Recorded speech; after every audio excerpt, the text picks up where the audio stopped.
Salam, sahabat kasih Tuhan. Kembali bersama saya, Naomi.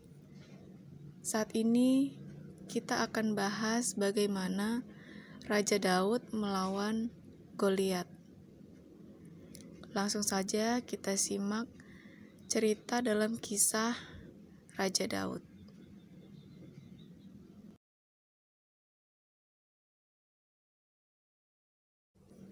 Kiranya kita semua dapat mengambil dari kisah Raja kedua Israel yang bernama Daud tersebut.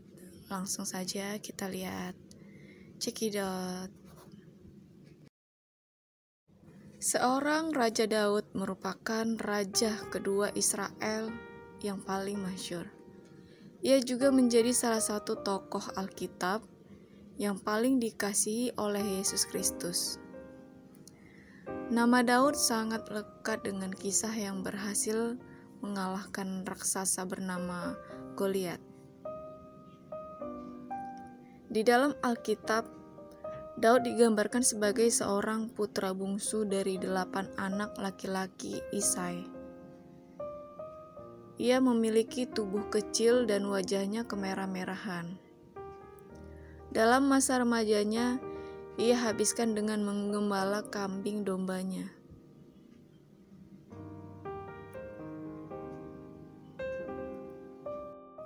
Dan suatu ketika, Daud diperintahkan oleh ayahnya, yaitu Isai, untuk mengantarkan gandum dan roti kepada ketiga kakak-kakak laki-lakinya, yaitu Eliab, Abinadab, dan Syama.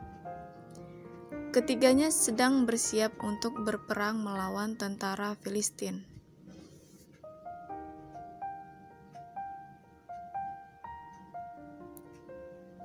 Dan ketika Daud sampai di perkemahan tentara, ia berlari ke barisan perang dan mencari kakak-kakaknya.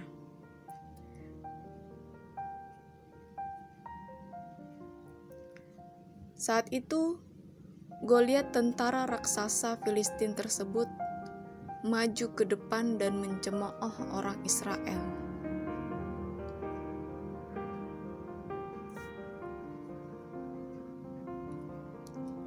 Rupanya Goliat telah melakukan hal tersebut selama 40 hari.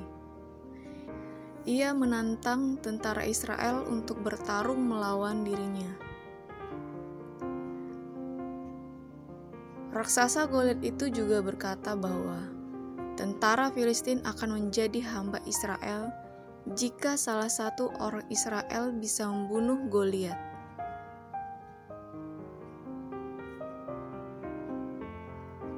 Namun jika Goliat menang, ia meminta tentara Israel untuk menjadi hamba orang Filistin.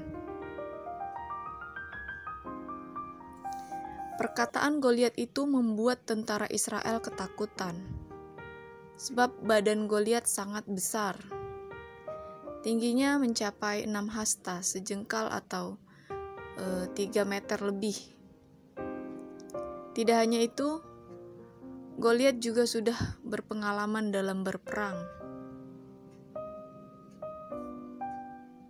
Berbeda dengan tentara lain, tantangan dari Goliat tidak membuat Daud jadi gemetar.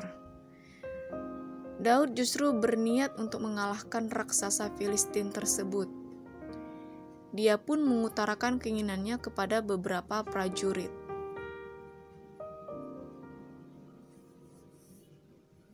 Sejumlah prajurit menyampaikan keinginan Daud kepada Saul, yaitu raja Israel kala itu. Namun, Saul meragukan Daud karena dia masih sangat muda. Selain itu, Goliat juga sudah menjadi prajurit sepanjang hidupnya. Oleh sebab itu, karena perkataan itulah tidak membuat niat seorang Daud hilang. Ia yakin bisa mengalahkan Goliat dengan menyertakan Tuhan Yesus. Daud juga berkata bahwa ia sudah sering membunuh singa dan beruang yang berusaha menerkam domba-dombanya.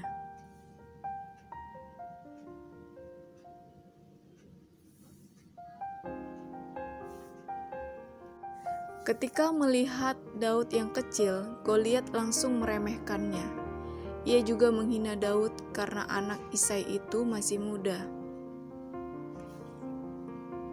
Berbeda dengan Goliat yang dilengkapi baju jirah, Daud justru maju tanpa baju peperangan.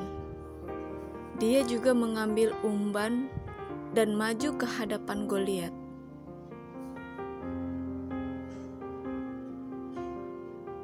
Orang Filistin itu berkata kepada Daud, "Anjingkah aku, maka engkau mendatangi aku dengan tongkat?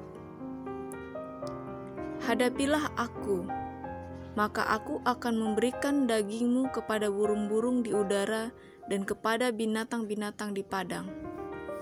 Kemudian Daud pun mengambil batu dari dalam umban dan melemparnya sekuat tenaga. Batu itu melayang mengenai kepala Goliat hingga ia terjatuh dan mati.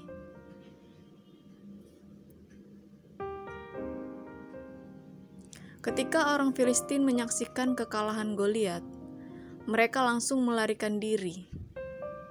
Namun, pasukan Israel mengejar mereka dan akhirnya memenangkan pertempuran itu.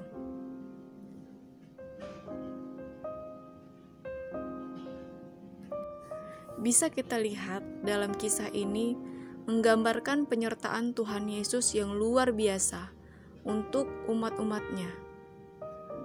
Walau tampaknya mustahil memang di mata manusia, tapi Daud berhasil mengalahkan raksasa Goliat dengan penyertaan Tuhan.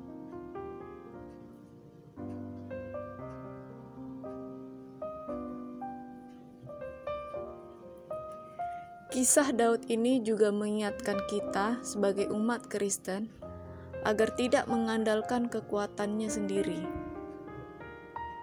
Sebab ketika kita ada masalah atau tantangan, manusia harus bersandar kepada Yesus, sebab Ia menara yang kuat dan keselamatan sejati.